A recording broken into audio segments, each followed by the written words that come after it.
We're recording to YouTube now, and Stephen will introduce Michael at 7 o'clock.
That's an interesting question, Diane.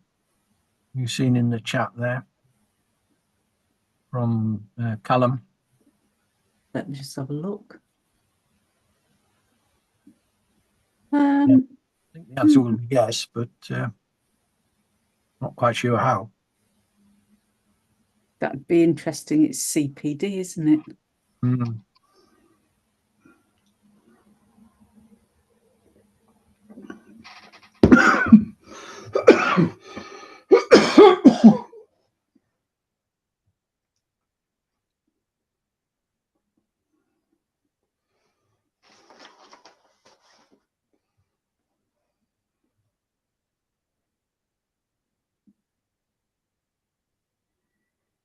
If we mention, all right, the plot thickened Scottish beekeeper living in Germany. We'll sort something out, Callum.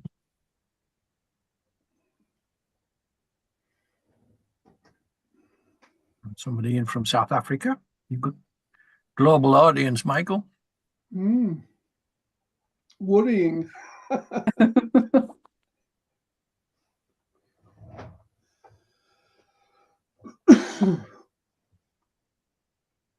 Blessing in itself, isn't it?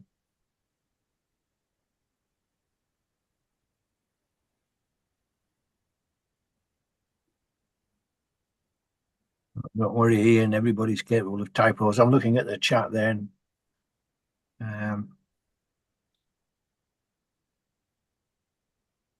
don't worry about typos.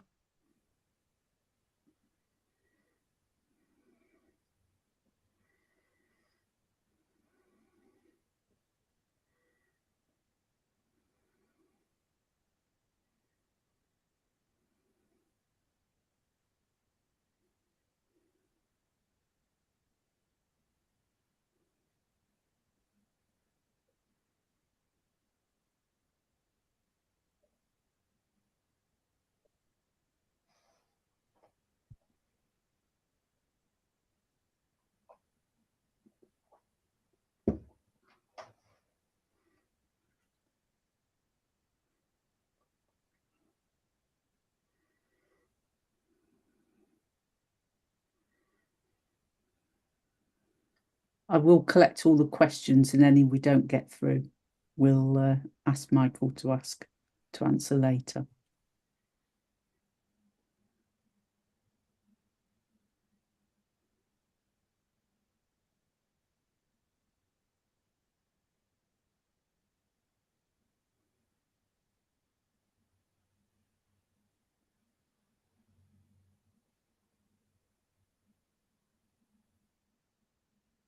I wish, Linda.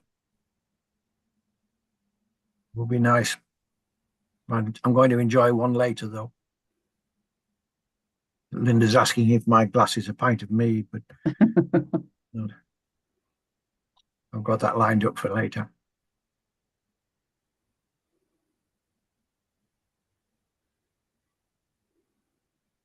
I think if I drank that much mead, I'd be under the table.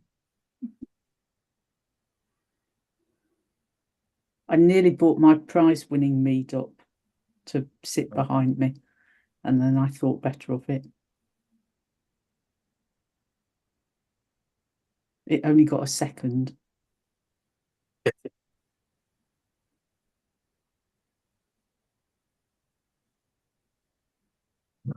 The South African, welcome, Eddie Lear.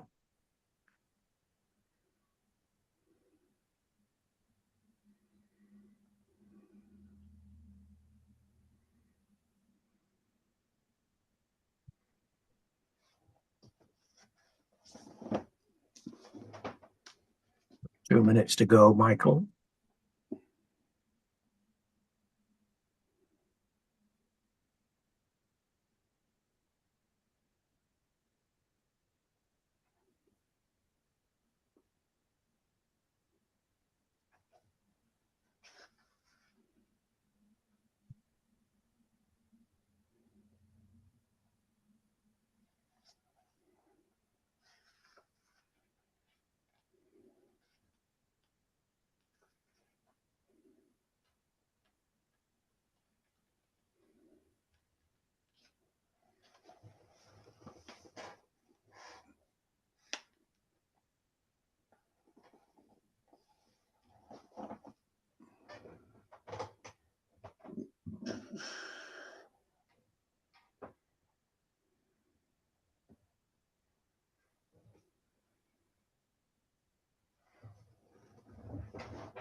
I need to get a countdown and a clapperboard, don't I, Diane, for these things? Right. It is 7 o'clock. We'll make a start. There won't be any fire alarms. If you hear a fire alarm, it's your problem, not ours. Gives me great pleasure to introduce Michael Badger. I've known Michael for better part of 22 years, I think. Going to the annual delegates meetings when he was a trustee and president of the BBKA. Michael was instrumental in getting the BBKA headquarters building established, which is a real asset now. Kept bees for 73 years, 60 years producing mead, and has been a mead and honey judge for the last 40 years. He's written 2 definitive books, one on heather honey production and one on mead and honey wines, which is what he's going to talk to us about this evening. So I'm going to hand you over now to Michael Badger, MBE. Welcome, Michael. Thank you. Hello, everybody. Hello. I'm sorry, I'm a little hoarse. I've developed a cold in the last few days, but there we are. Anyway, I'm sure you'll be able to understand me. Now, first and foremost, the last thing I want to do is come across when I talk as though I'm patronizing. I'm sorry if I do. It's not intentionally. It's just that I'm not a professional lecturer. Right, next slide, please, Diane. Now, just a little bit of cheekiness. I wrote this book on mead 7 years ago, and it's sold very well worldwide. But the interesting thing is, compared to most mead books that you can see, this has the most up-to-date information. And you can also buy it as an ebook from the publishers direct. Right, next slide. Now, with all these things, you've got to give credit for people who've done things, and I put them in the presentation in various areas for what they've done. Right, next slide. Right, well, Stephen's already said quite a bit, but let me just say this. This is how I deal with in making mead.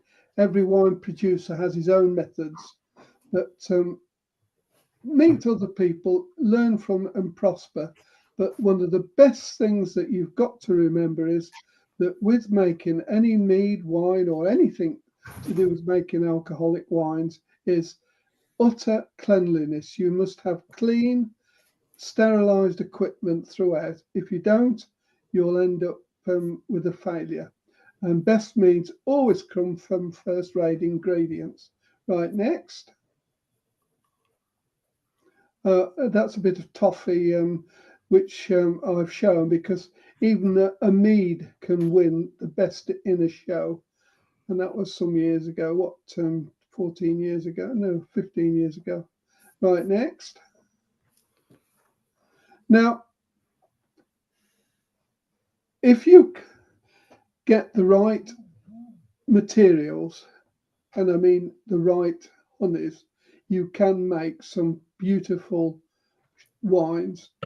A very experienced wine judge came to the Yorkshire show many years ago, and he tasted some of the meads. He'd never been to our show before at the Great Yorkshire, and he tasted these meads, and he turned to me and he says, Michael, he says, some of these meads here are as good as any Solera sherry wines you could get. But there we are. Now, one of the things that is a good thing to remember is, if nothing else, and it's a good yardstick to work to, is to wear the hat of an experienced wine judge, and that'll give you an idea of what you're looking for. Now, a good wine, a true wine, when you taste it, it's as smooth as velvet. And when you've tasted a really smooth mead, you'll know what I mean. And above all, what you need is time and patience for the wine to reach its potential, because it does take many, many years, especially if you used heather as your base material, which is a very strong flavoured honey, but it really does produce beautiful wines. Right, next. Now, let me clarify something straight away. When we talk about a dry wine, dry is the term that you use, and if there is any hint of sweetness in a wine, it is not a dry wine.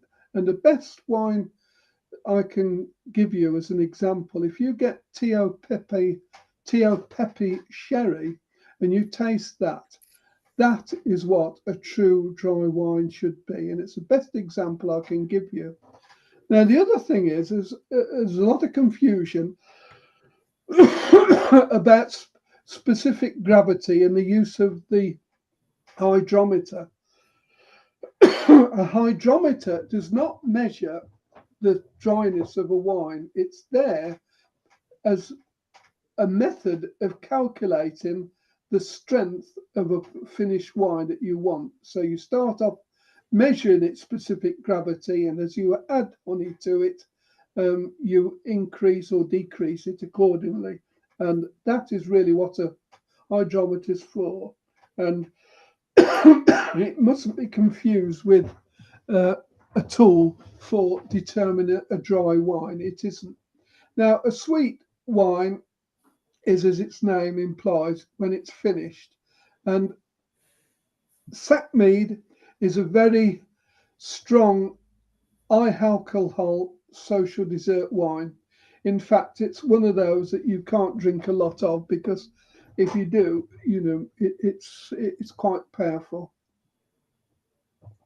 Now, piment is, as it says, is made with honey and a commercial grape juice. Melomel, again, sweet or dry, is made from any fruit other than grapes or apples. And Sizer, again, sweet or dry, produced solely from apples.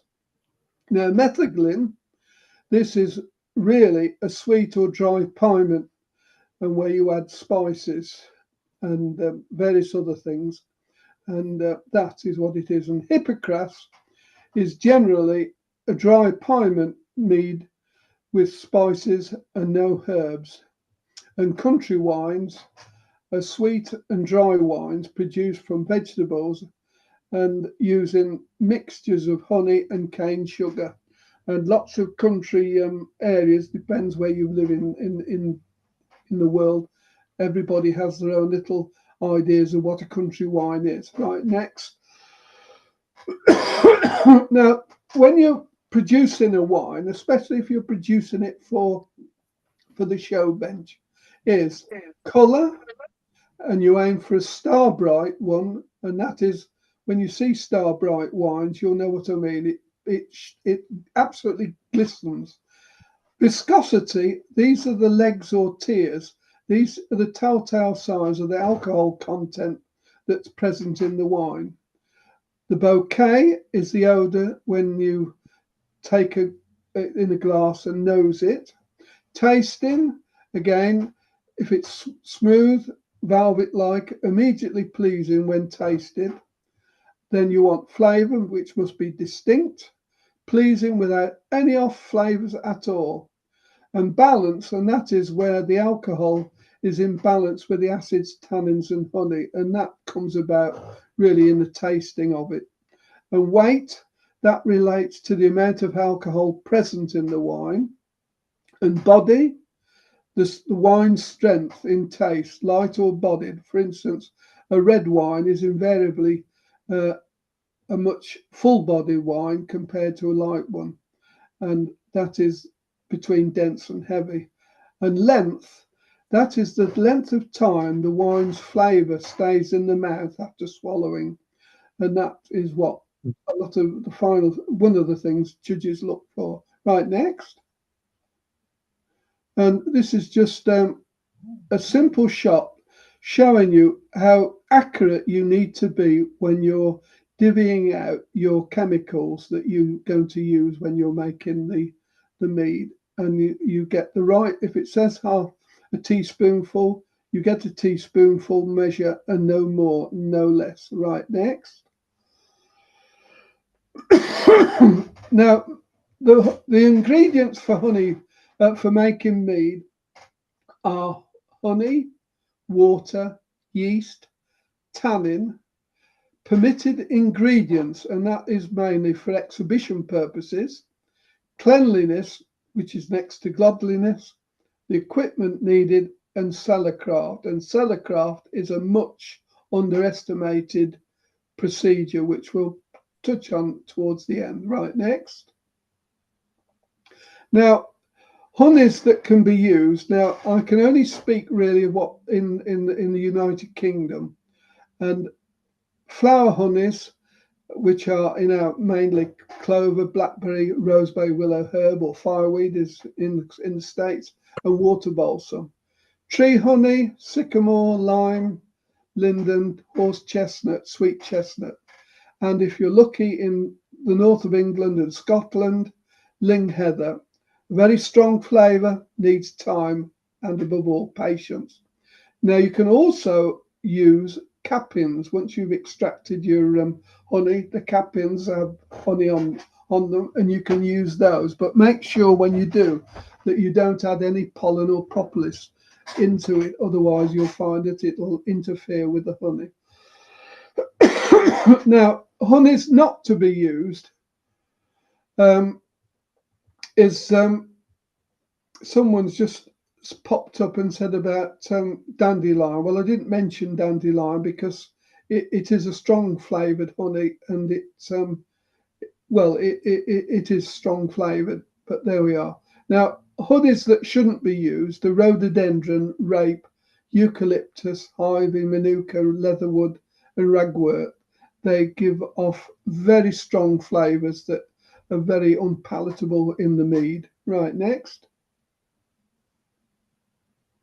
Now, this is ragwort. In England, it's become rampant, whereas at one time, all the local authorities were empowered to get rid of it. Well, because of government cuts in this country, it doesn't.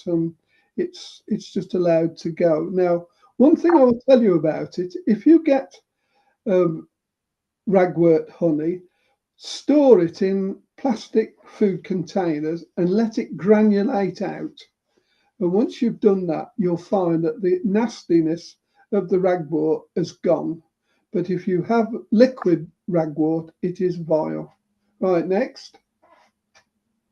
Now, water. Now, there's a lot of things said about water.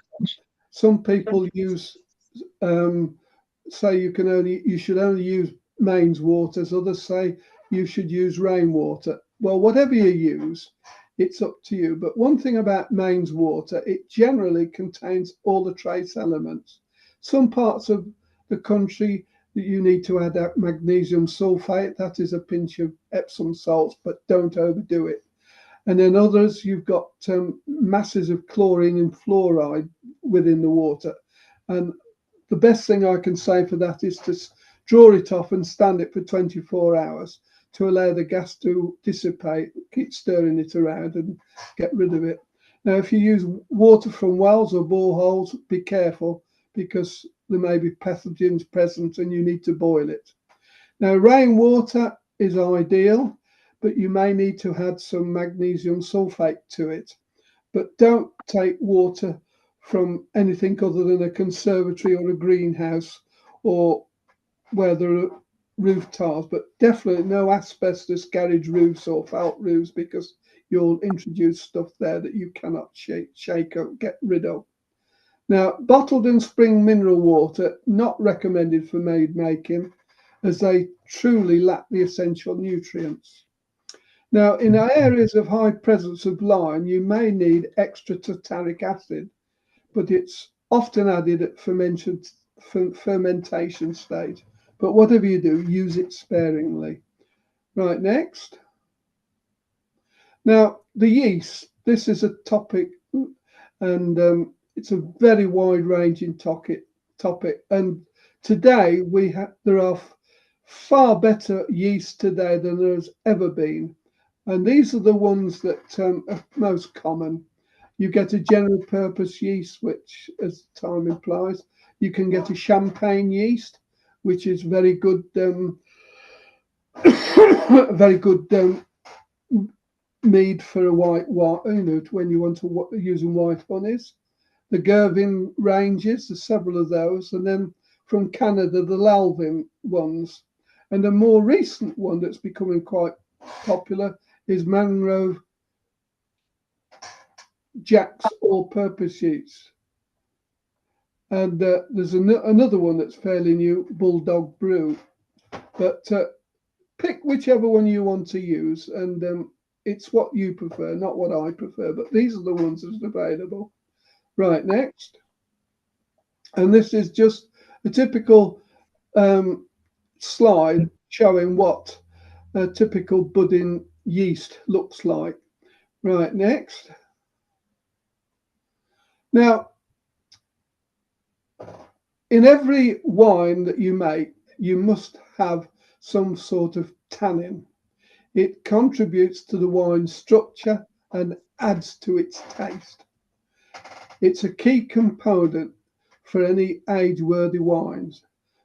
Tannins are generally extracted from the skins of grapes, but also from certain oaks and what have you. But it's essential. But I found that one of the simplest methods of incorporating tannin is the use of strong cold tea, such as Assam, but not the ones that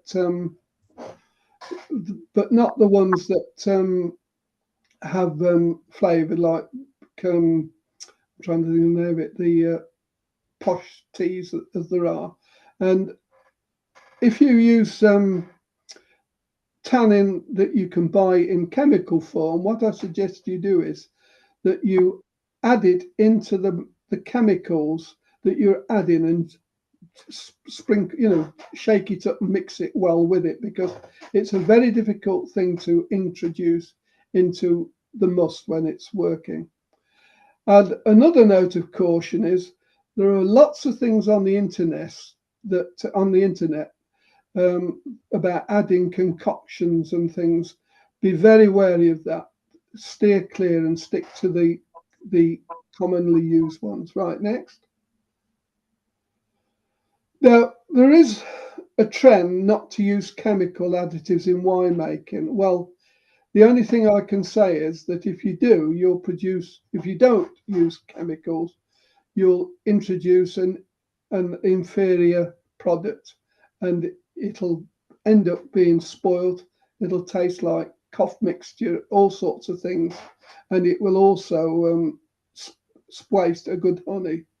As I've mentioned earlier, be aware of concoctions. Now, a true mead and a honey wine is made up of what we call permitted acids that are there to feed the yeast, and you add a yeast nutrient again as a supplement, and it builds up and it feeds the yeast that produces the carbon dioxide, which eventually produces the alcohol. Right, next. Acids in mead making are different proportions from those in other wine types. Now, it's a lot of it is by trial and error, and the best thing you can do is make notes of every time you make a brew. Write down everything that you do, because if it's a good wine, you've got the evidence there, and if it turns out to be a bad wine, again, you've got the evidence. Now, melomel fruit wines are so easily affected by overuse or underuse of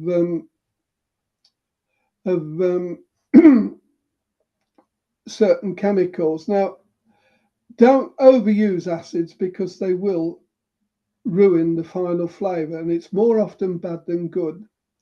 And the modern yeasts we use today are not suited to the overuse of acids. Again, reading old books on mead making are to be avoided. The old books specify using obsolete ammonium phosphate as a yeast nutrient. If you can get hold of it, don't use it. Use the more modern ones called DAP. Right, next. There's just a sample of the various chemicals that you can use, but just as a brief snapshot. Right, next. Now, citric acid or juice of lemons. Well, some people say, oh, well, I prefer to use lemons because they're natural. Well, the only thing with lemons is that the two lemons together probably have never come from the same tree, and they probably is not as good as one might be better than the other. It's a mood point.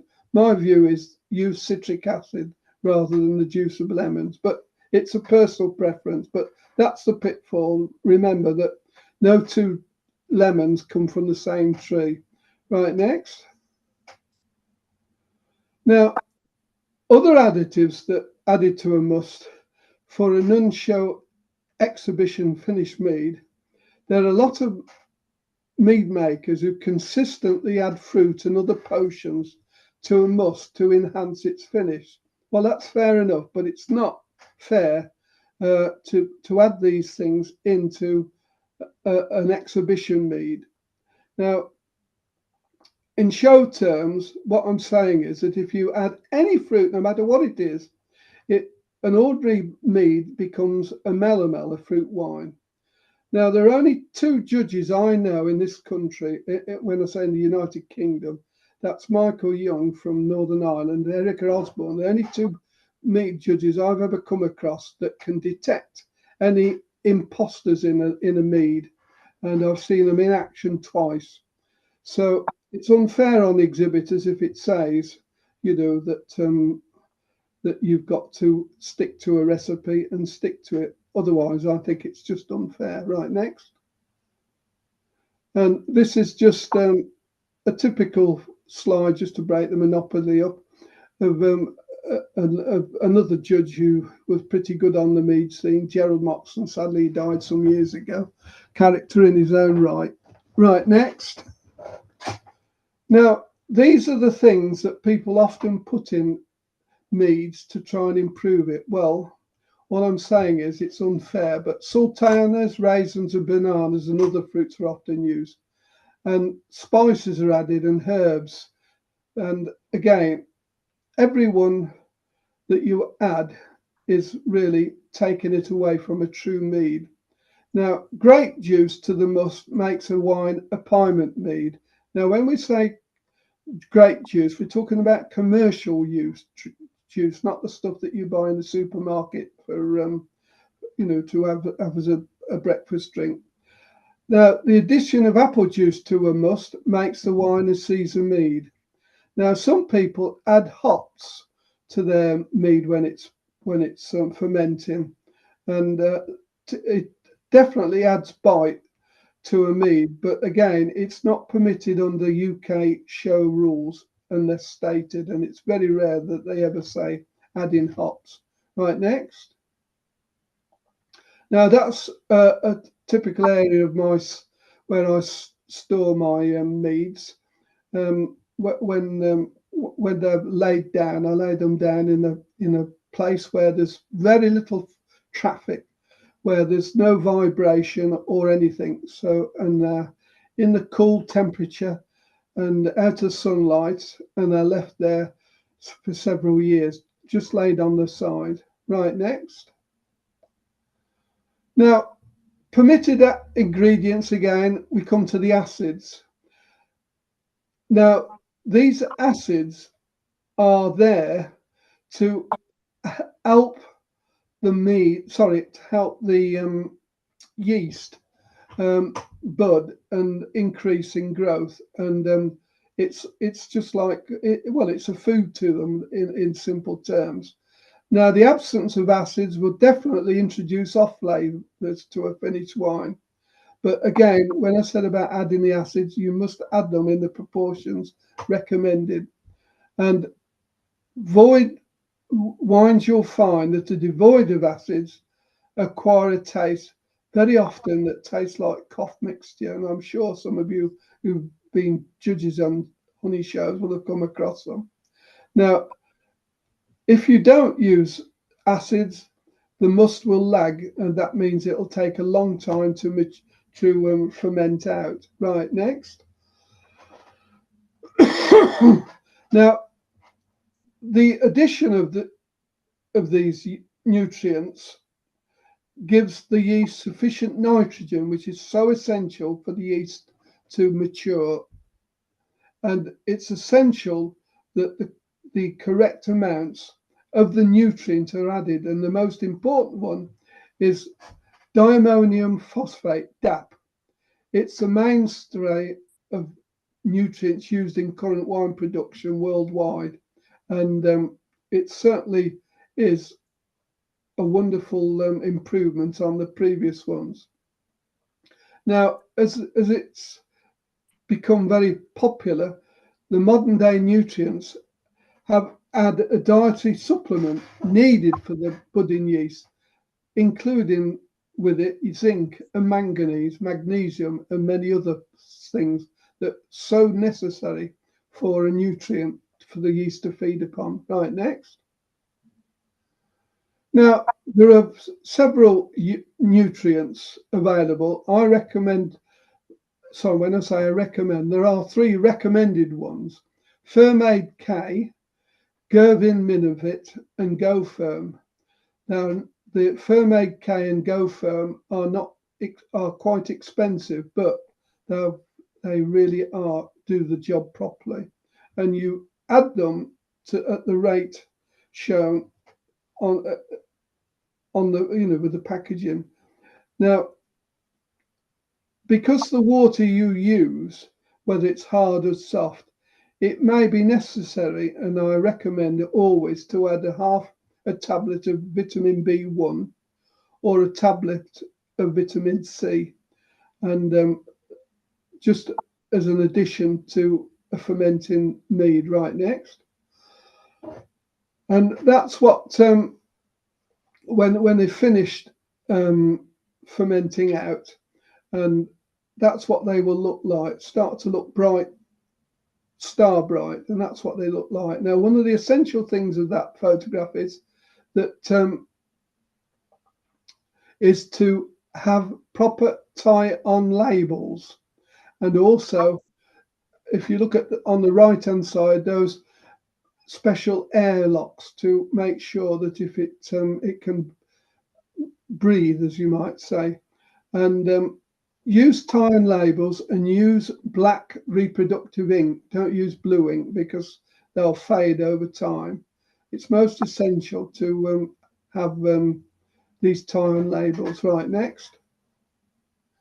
Now, some of the common terms used in mead making, the must, that is when you've mixed your honey and water together and added everything together. Well, you come across the term acid. Astringency, bite, that is what you get from your tannin and the cold tea. Camden tablet, that is for sterilizing. The hydrometer, as I mentioned earlier, is for measuring a wine's specific gravity, usually at the beginning of the fermentation process, and then again halfway through and at the end. Fermentation is the term of when it's being produced from into the finished product. Now, a malolactic fermentation is something that happens occasionally, but by accident, or sometimes it can be induced. And if you do get one, it leaves the wine so much fresher, and it's really a welcome thing. Star bright is the term, is what you aim for to get your mead to look as bright as possible. Oxidization is an issue that you do not want in your meads, which I'll come on to a little later. Nutrients is what the yeast needs to feed on, and the yeast themselves. Right, next. Now, other permitted ingredients for mead making include malic acid. Now, malic acid comes from apples, but it's regarded by some mead makers as most important. And I'm not so sure that you want to be dishing malic acid out willy-nilly. Tartaric acid is very beneficial. You sometimes find you need to use more in hard water areas than in soft water areas. And then vitamin B1, which is thiamine, and vitamin C, ascorbic acid, they are very good. Again, the thiamine feeds the yeast, and you can also use Marmite if you want to, but you have more control if you use a vitamin B1 tablet. Vitamin C is an antioxidant, and it's quite useful. Now you can add pectolase. That is mainly used where you've got fruit wines, such as say where if you had lots of fruit that has pectin, and the pectolase will separate out the pectin and allow it to clear, otherwise it won't clear. And Epsom salts used with caution. The most you would ever need in a gallon is a pinch of it. Romette P is used when you're fermenting fruit wine. It also works closely with pectin, pectolase as well. And potassium sorbate is used for stopping the fermentation. When you come to the end, you invariably put Camden tablets in, and then you follow it up with potassium sorbate, and they work together to kill off the yeast. Right, next. Well, I mentioned it, malic acid. It's found naturally in all fruits, more especially in apples. As I mentioned earlier, it's questionable in my view that it does impart the best flavours to the mead. I'm not so sure it does. Its presence in a wine can induce this malolactic fermentation. That is a secondary fermentation. It leaves the mead fresher, and it gives it a smooth taste. But Celicrae has the great bearing about malolactic fermentation. If you've got a nice cool cellar, free of heavy traffic and vibration, it can introduce them. And any of these secondary fermentations are to be welcomed. Right, next. I mentioned about tartaric acid. It stabilizes a mead. It adds to its finish, and it is a favoured acid by most of the progressive winemakers. Now, very often when you've got it in a gallon or 5-gallon container, you'll see what looks like broken glass. Well, don't fret, it isn't. It's the tartaric broken down and looks like broken glass, but it's a sign of a balanced wine. They disappear when bottled. As soon as you start to draw it off into bottles, it breaks down, but it's a sign that you've got a good wine. Right, next. I mentioned about thiamine. It feeds the yeast, and vitamin C is an antioxidant. Now, bentonite, this is a sort of a substance of clay, and it's an ideal clearing agent that will clear a wine. It's a natural product. You add it to the mead when it's more or less finished its fermentation. It has negative charge, which attracts the suspended particles and drags them down to the floor of the vessel. Right, next. And these are just the odd equipment that you need, but one of the most essential things there is the cleaner and sterilizer. Don't ever scrimp on using that. Right, next. Now, when it comes to the equipment that you need a patient partner who doesn't mind a sticky mess because it's so easily spilt. Always use stainless steel. Have a hydrometer and container available. Demijohns or carboys. I think for new entrants, always use demijohn jars rather than carboys. Lifting a 5-gallon carboy is not for the faint-hearted. Always have plenty of chemical cleansers and sterilizers on hand, Camden tablets, wine bottles and corks, and a good bottle rack. And an ideal cellar space is below the floorboards on the ground floor of a house. If you can lift the floorboards and lay it down on the bed of the floor, that you couldn't find a better space. And the main thing, of course, is patience, because it takes a long time for it to mature. Right, next. Now, people produce the yeast in a starter bottle, one like I'm showing here. The only thing is that when you use these sort of things is that when you tip it out, a lot of the substance ends up on the side, and then you can see it. If you look there on the stem there, well, it's better, I found, that if you sprinkle the yeast onto the top of the must, and it'll do its job. Right, next. I recommend you always use stainless steel pans because they're faultless.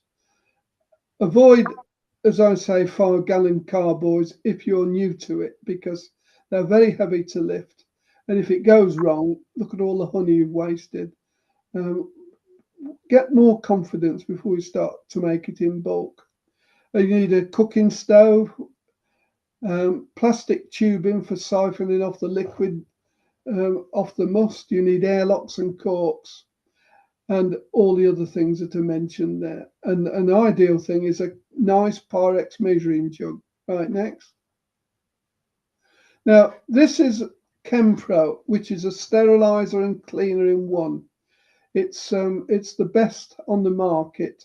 You can buy it either in wine shops or you can buy it online, etc. But the beauty of it is that when you've used it, you don't have to worry too much about rinsing out. It says on the instruction you don't have to worry too much about washing it out.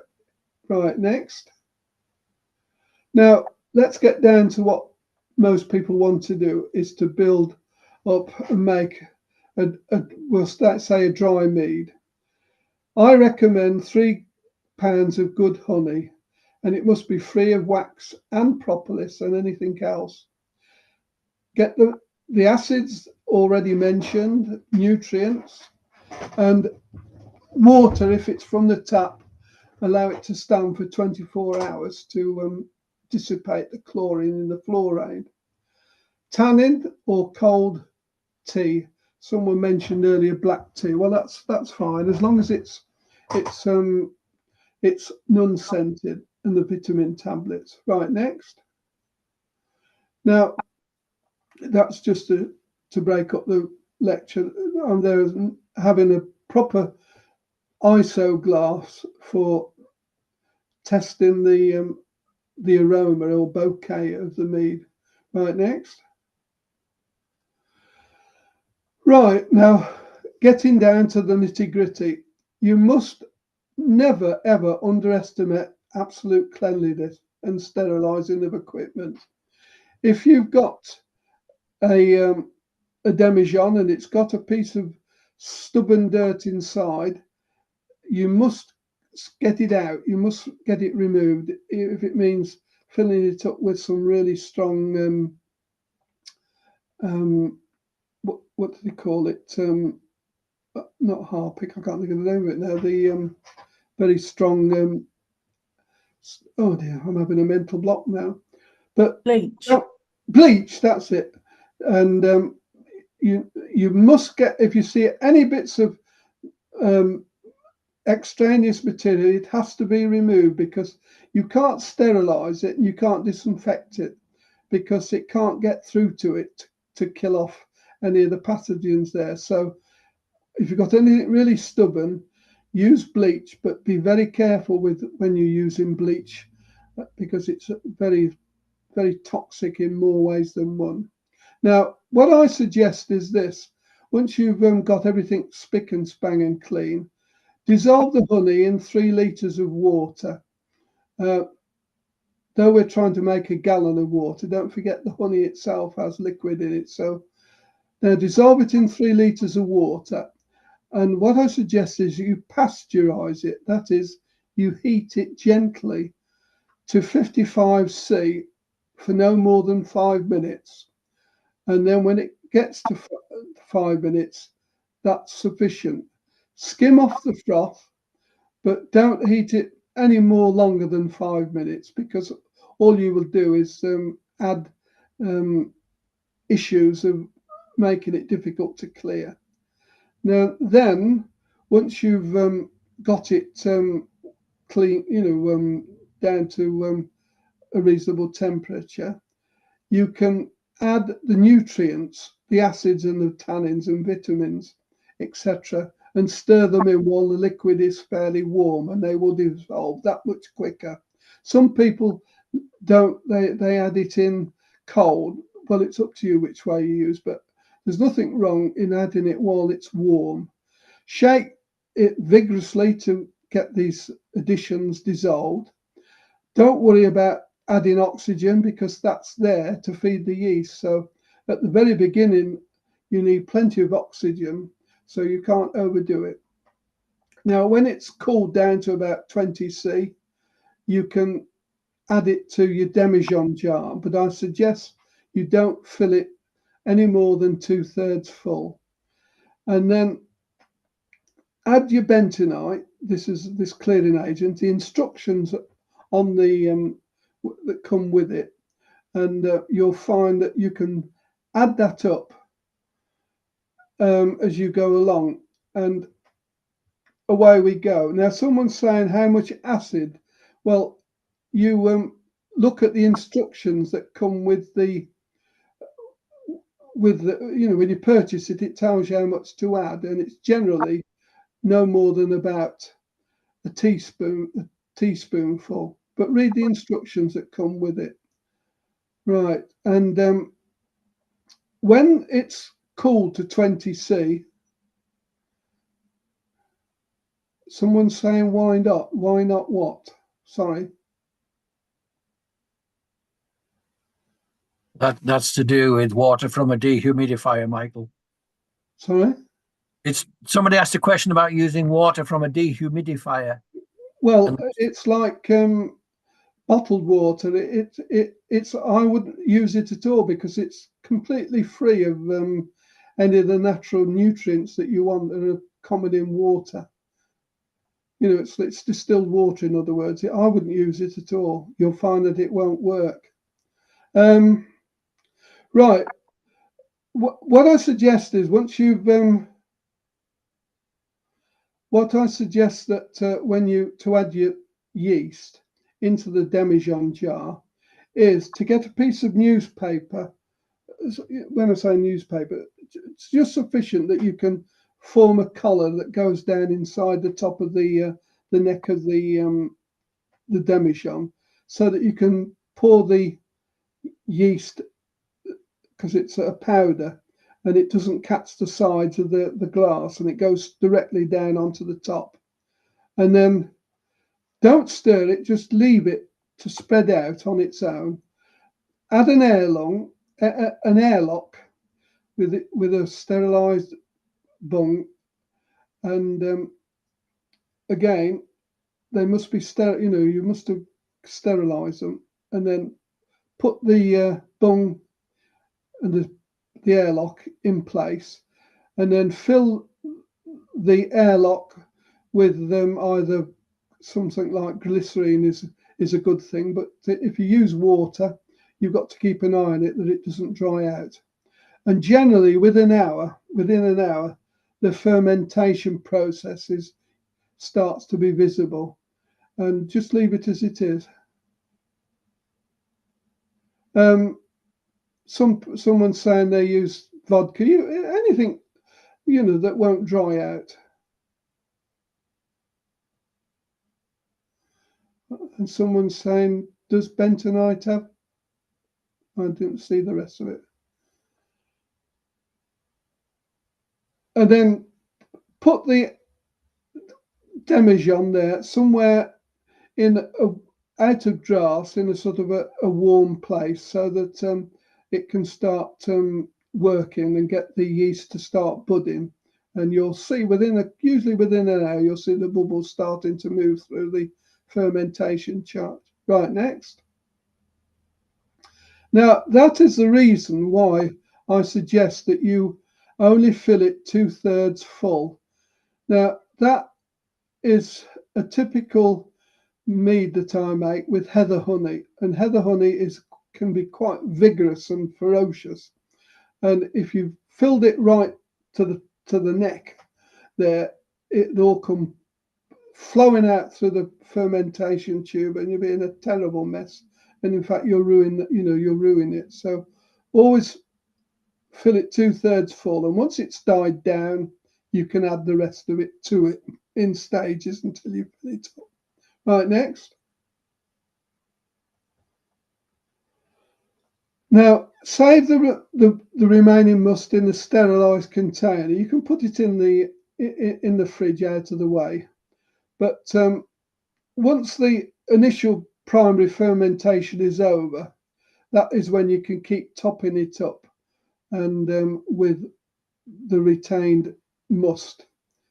And what you can do is just put it in the microwave for about 20 seconds, just to take the edge off it, and just add it in little bits at a time.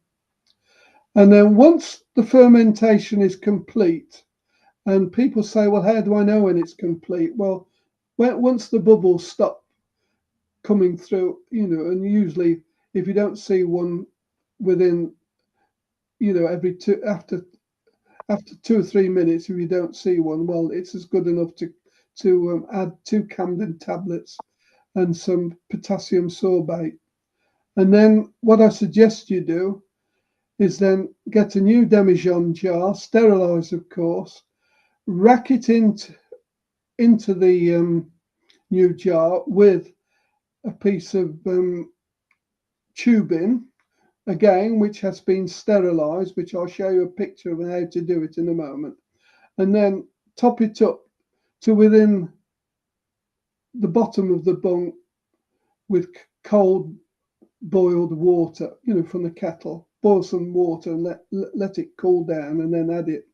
Move it to a cool room to mature. And what I suggest by that is, if you can put it on a cold floor, like a garage floor, somewhere out of the way, you'll find that that will make it clear very, very quickly. And as soon as you get a noticeable amount of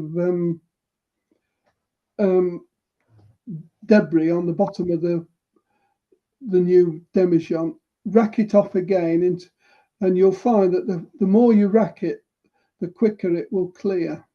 Now, a lot of people who I've noticed of late have been buying these earthenware containers in second-hand junk shops.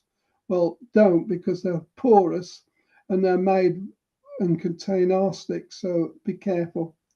But the one thing you must do, and I'll repeat it again, good sterilization, sanitation and cleaning of all your equipment and everything, because if you don't, you'll end up ruining the mead. Right, next. Now, I found as well that once they start working, cover the demijohn in a black bin liner like that to exclude the light, and the yeast seems to work better when they're dark. Just a simple bit, just a black bag, and wrap it round it, and that'll be fine. Right, next.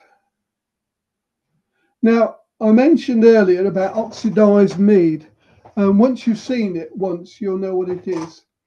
And I'll show you in the next slide if you produce it. Can you go on to the next slide? Now, that's what I took off the internet. It's not a particularly good example, but if you look on the left, you can see it's brighter, and the one on the left is darker, and that's what an oxidized wine looks like. But the next slide is even better no, that's it. Right, now on the right is a mead, star bright mead, and on the left is vinegar, and that is the best example to demonstrate what an oxidized wine will look like. So if you get a mead that looks on the left like that, dull and not bright, it's oxidized, and it really isn't a very good mead. Right, next. Now, an oxidized mead loses its brightness, its colour and its flavour. Now, deep red mead wines will often turn to a brownish orange colour and have a strange vinegar and caramelised apple tasting characteristic. But white meads are more susceptible to oxidization than red. That's because reds have a much higher tannin level that act as a buffer. And as I mentioned earlier, look at a malt vinegar to get an idea of what an oxidized wine will look like. Next. Right, we'll go back to these problems and faults. The golden rules. Use the highest standards of sterility of equipment. It's a given. Don't ever take shortcuts about sterilizing your equipment. Use the solutions and use them frequently. Wash all equipment immediately after you've used it, and don't leave it, for things to dry on. And wash it straight away, and then get it clean, and then it's ready for the next time to be sterilized. Once you've got your mead in bulk, when I say in bulk, once you've fermented it, you must avoid at all costs exposure to the air. You need to have very little difference between the cork or the bung and the wine, because that's when you get actions of oxidization. Now, as I've said there, you need about 15 millimeters between the finished wine and the top, and that applies whether it's bulk or in bottled. And if you do use cap-ins, don't expect the best mead, because shortcuts seldom are. Right, next. Now, that there is a piece of plastic tubing where I've inserted a device so that you can pour the sterilizing liquid through the plastic tubing to make sure that is sterilized. And what if you can imagine, you turn it into a U-tube, pour pour it in at wood end, and then act as a U-tube until it flows out at the other end. And then you can leave it there for, hold it for a minute or two, just to let the sterilizing unit do its job, and then pour it back out again. Right, next. Now, this, I'm showing this one here. This is how you rack a wine off. You put the you put the tubing into just below the surface in the bulk, in the demijohn, and then transfer it into another vessel. Now, this isn't really a good way of doing this. I'm showing you this. This was by an experienced mead maker, but he knows what he's doing. But what you need to do is put the tubing just below the surface, and then siphon it out and keep pushing it down slowly and slowly, sort of like an inch at a time. If you put it in too far down, you'll start to suck the debris that's in the bottom of the demijohn, and that's what you're trying to avoid. And then as it gets towards empty, and you can gently lift it onto one side and get the final bits out. But you have to accept that you'll end up with a lot of a good inch of rubbish at the bottom, which you don't really want to transfer into your new demijohn. Right, next. Now, a lot of people have problems and faults. The biggest one that people ring me up about is that they've started to ferment it, and then suddenly it stops working. And the reason generally is because there's a very high concentration of sugar in the must, and you therefore have to add water to it to dilute it. And that's about the only thing that you can do, is to dilute it down. And that's where it's a good idea to work to about the starting specific gravity, no more than about 1120. If you got it any higher than that, you might find it will stick. Now, when you've got a mead that won't clear, it's usually the presence of pectins, especially in melomel meads. But again, if it won't clear, move it from a warm room onto a cold floor, and see how that goes. You can buy chemical treatments, but it sometimes involves patience. Again, if you've heated the must too high, that can affect the clearing properties, because it adds more positive charges. Right, now again, to avoid oxidization and exclude air as much as possible, and remember that bacteria thrive in a wine in warm conditions.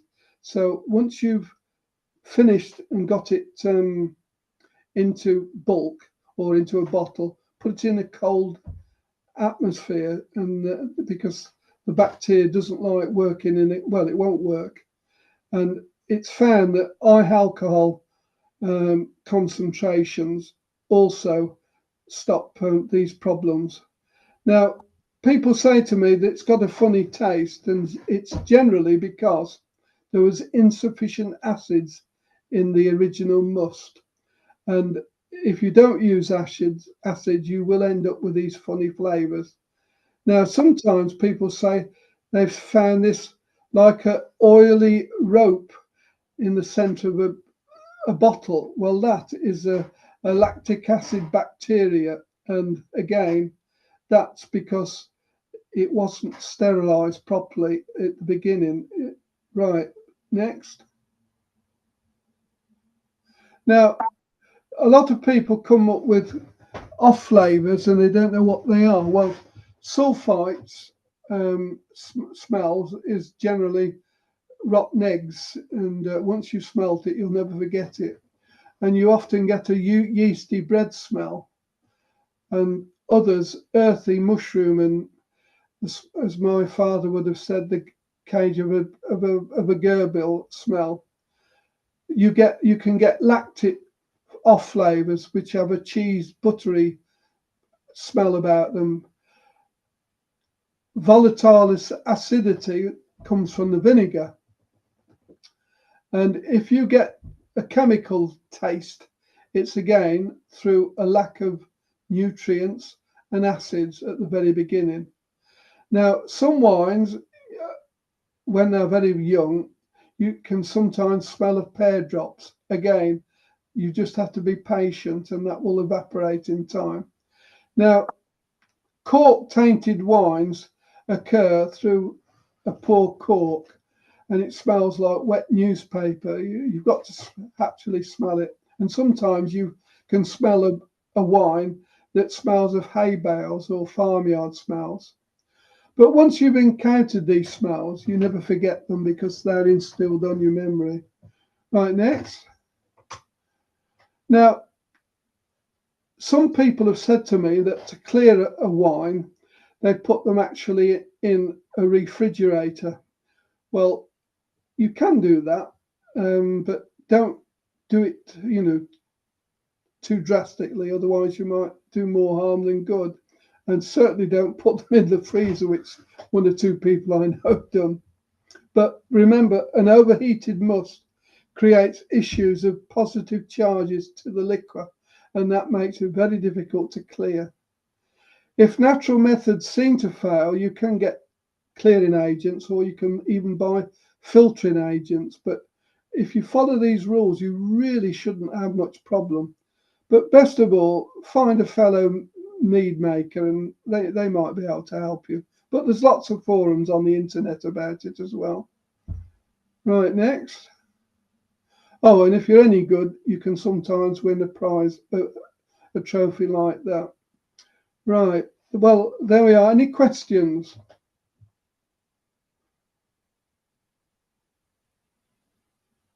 Thank you very much, Michael.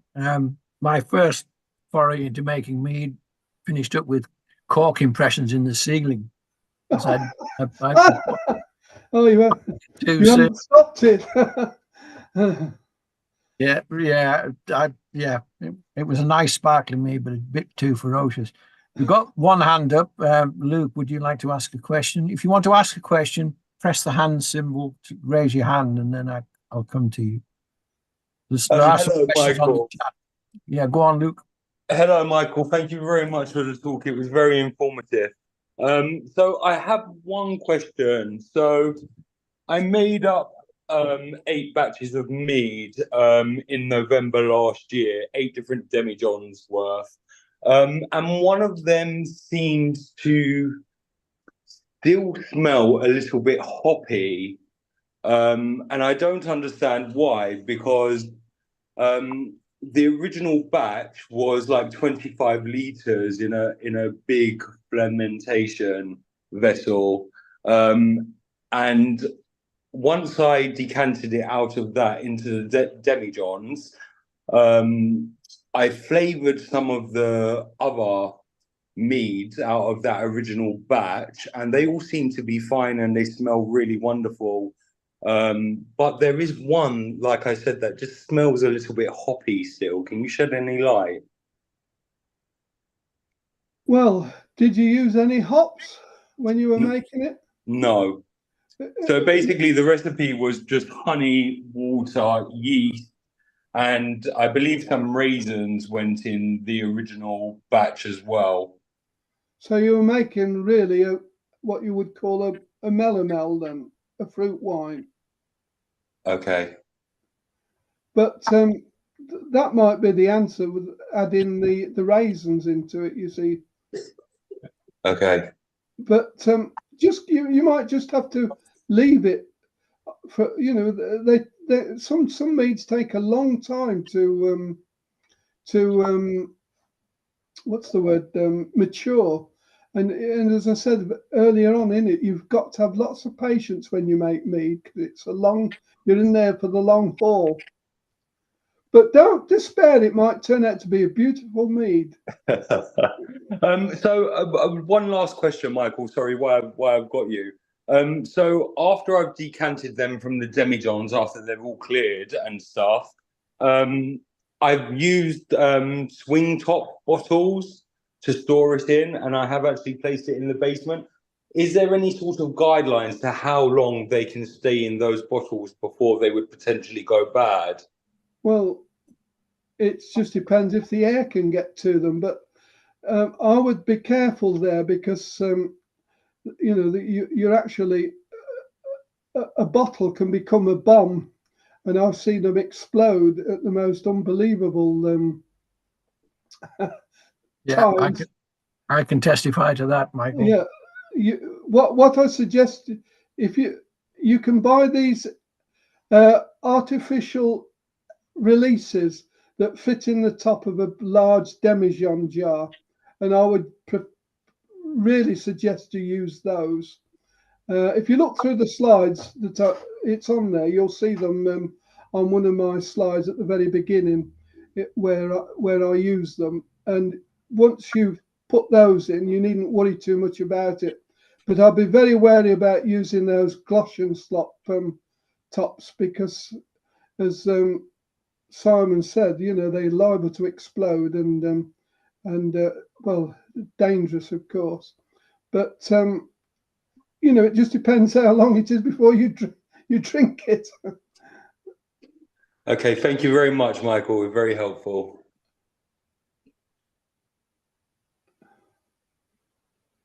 That's fine. Any more? Or was that it? Callum, you've got your hand up. You'd like to unmute and ask your question to Michael? Hi there, Michael. Thanks for a very, very informative lecture. It was fantastic. Regarding the dandelion, I made it once and I had an awful experience. It tasted terrible. I left it in the You did. I left it in the back of the basement for about 5 years, and then I found it again and tried it, and it was like liquid sunshine. So sometimes you just have to be patient, or very patient. Well, that's what I was saying. When you get horse dandelion in the ripener and you smell it, it smells like horses, isn't it? Well, you just need time, and you've produced an excellent wine. You just need patience. So my question is, in Germany, I learned to make mead, and generally we don't use chemicals to stop the fermentation. So after the initial fermentation, they'll rack it, and then the second one or the third racking, they'll tend to leave it for longer on the lees. What are your thoughts about that? Because they say with a good wine, time on the lees adds flavor. Well, Brother Adam used to leave his meads on the lees, but according to the people who are, you know, the scientists I've spoken to, said that it's full of bacteria in there. It's a question of what you want to do. When it coming back to what you were saying about not using chemicals to stop a wine, that's fine until it gets moved into a warmer area and it might start working again. That's the only issues when you don't stop it from fermenting. Yeah, secondary fermentation is always a risk. I tend to leave mine for like 6 months or a year until I'm pretty sure they've stopped, until they're absolutely crystal clear, or star bright clear, as you say. Yeah, and that's as you say, you've just got to wait and be patient. But I'll rack them off well before that. I'll rack them off pretty much clear. Yeah. You can't really over rack a wine. As soon as you see a small amount of debris on the bottom of the demijohn, rack it, and that's what I've always found to improve a good wine. For a sack mead, we tend to add sugar or honey in stages so that it doesn't get stuck. Oh well, you have to, otherwise, yeah. I mean, I've had some sack meads that are about 22% ABV, and well, you only want a cup, you only want 1 or 2 glasses of that. It's just too strong. But and as you during say, the fermentation process, we add the honey in stages. When you're fermenting it, you just add small amounts, you know, over a period of time, and that's the way to make a really strong dessert wine. But I don't think dessert wines are as nice as a standard session wine, as I would call it. But I prefer a everybody good for their dry own, mead. you know. Thank you, Thank you. Callum. Alan, you've got your hand up waiting patiently. Yeah, I'm thinking about having a go at making a sparkling mead. What's the best way to start the secondary fermentation? Well, if you use a champagne yeast for a start, that will help. And then once you've got it going and it's worked right out, you can either add some more honey to get it going again, or put a small amount of sugar, whichever. And that's about and bring it into a warm room. The only thing is that with sparkling wines like that, you really have to store them, bottle them in champagne type bottles, because they are, you know, they will explode. And you could, you know, it's not something you've got to know what you're doing, if you see what I mean. But that's the simplest way. Simple as that, is it? Just how much sugar would you recommend adding? Teaspoon or something? A teaspoonful to the gallon. Teaspoon to the gallon. That's all. Okay. Yeah, and then just see how it goes. You see, and it's like everything else. You've got to keep trial by error. You know, if you're doing something for the first time, you've got to see what's best for you, if you see what I mean. Okay. Thank but you. The yeast is the key to it all. Yeah. A Thank good you. champagne yeast. Thank you, Alan. Philip Shepherd, would you like to unmute? Yeah. Hello, can you hear me? Yeah. Yeah, great. I just wondered if you had a target pH for the must before the fermentation starts. About 5.3 I found is about the best, but it's, again, you're getting rather technical now for this level of audience. But if you buy a proper wine acid testing kit, but I found about between 5.2 to 5.5 about the best, about the what I've found anyway over the years. Yep. Thank you very much. Thank you, Philip. Muriel, if you'd like to unmute. Good evening, Michael. Thank you very much for your Zoom meeting like this. We're very, very new to this idea of making mead, and I appreciate everything all the advice that you've given us so far. But I was wondering about how long are you talking about from initial stages to maybe bottling and possibly drinking? Are you talking, is it 1, 2, 3, 4, 5 years, or? Well, there's an article coming out in either the November or December issue of the BBKA News, where I've given a specific recipe, a size of mead that's drinkable from start to finish in less than 8 months. Oh, wow. And it's all to do with the honey.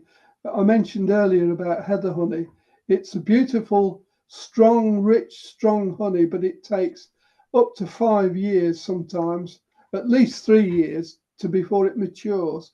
Now, if you get an acacia honey and make a mead with acacia, it's drinkable in about 2 years.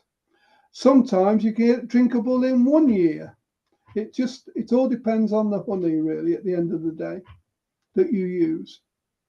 Right. Well, thank you very much indeed. But don't be too disheartened if you it seems to take a long time to reach maturity. Usually, it's probably going to be a good wine. Okay, that's really helpful. Thank you very much. Yeah, Inga, I hope I've got pronounced the name right. If you'd like to unmute, please. Then I've got a question from the chat after this. Yes, thank you very much. I'm joining from South Africa, and I just wanted to find your opinion. We've been doing mead for a while and been experimenting with different secondary fermentations. In South Africa, we have quite a wide variety of meads also in the competition place. So we've been looking at doing our like melomels or metheglins, starting with the primary fermentation with all those things added, and then doing the same recipe with them added at the secondary fermentation.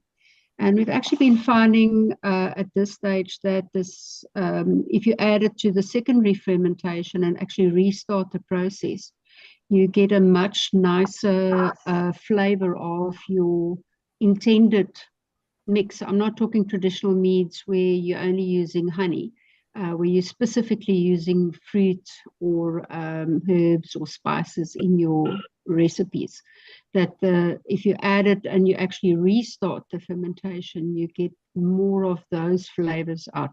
Is that normal or? Well, I mentioned earlier you get these secondary fermentations and they leave a wine fresher and much more smoother. Oh yes, there's nothing wrong in that. That's good.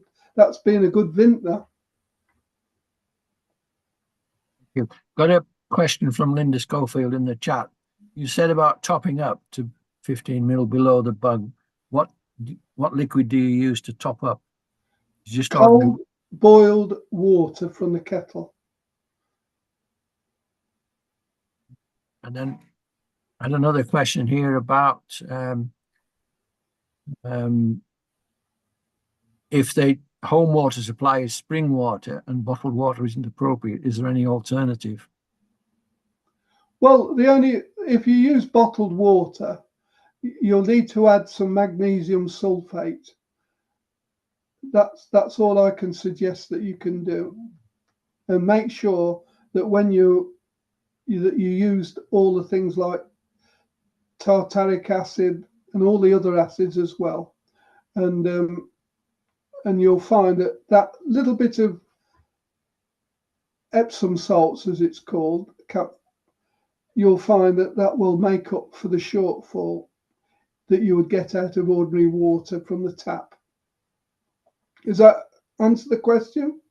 I think so, Michael. Yes. Is spring water suitable? You know, yes. Not spring water, mineral water, I meant to say. Yeah, well, again, I would add a pinch of what they call it, Epsom salts to it, because when they process it, they take everything out of it. They take all the trace elements out, you see. So you've got to add back what they've taken out, if you see what I mean. Thank you. And there's one question popped up there about using honey that started to ferment. Is that suitable for making mead? Well, it's worth a try, but I think you've got to kill the. You really need to heat it up to kill the yeast. I wouldn't use it for that. I would give it back to the bees, warm it up and give it back to the bees and let them reconstitute it. Thank you, Michael. Apparently Stuart Roberts has asked a question in the chat, but I can't find it. So if Stuart's here, would you like to ask your question in person? And we'll take this as the last question. Are you here, Stuart? Yes. Thank you. Would you like to ask your question? Thanks, Michael. Excellent talk. My question's relating to showing mead. How far should the mead be below the cork in the bottle for showing mead? It needs to be no more than 3/4 to half an inch. If it's more than 3/4 of an inch, you're getting sort of not to schedule, if you see what I mean. Okay, thank you very much. So in other words, once you put the cork in, there should be a gap of no more than 3/4 to half an inch, nearer half an inch than 3/4, if you see what I mean. In your opinion, though, can you overfill? Well, you can, but then you'll probably find the cork will get blown out. No, you should be all right if you leave it to less than 3/4 of an inch, or whatever it tells you in the schedule. You see, and it might tell you in there what they expect to see. But you don't want to leave a big gap because that's what causes oxidization. Thank you. Right. Well, there don't appear to be any more questions. If I've missed any in the chat, we will get back to them after the event, because Diane copies off the chat and we'll answer any questions that we haven't covered. I'd just like to take this opportunity to thank Michael very much for an interesting talk. He's prompted me to have another go at making mead and try not to get it into the ceiling this time. Thank you very much, Michael. It's been fascinating. Unfortunately, in a chat like this, you've got to cover so much so quickly, and I mean there was a lot more things I could have told you, but you'll get the what do they call it, the transcript, won't they? That's available. Yeah, and they can buy your book. Well, yes, they can buy the book. Yes, all the proceeds go to charity. They don't come to me. Mentioned that. Yeah. All right. Thank you, everybody. Oh, what's this? Someone. Yes, every time you rack, add yes, you do add a Camden tablet. Yes, every time. Right. Thank you very much.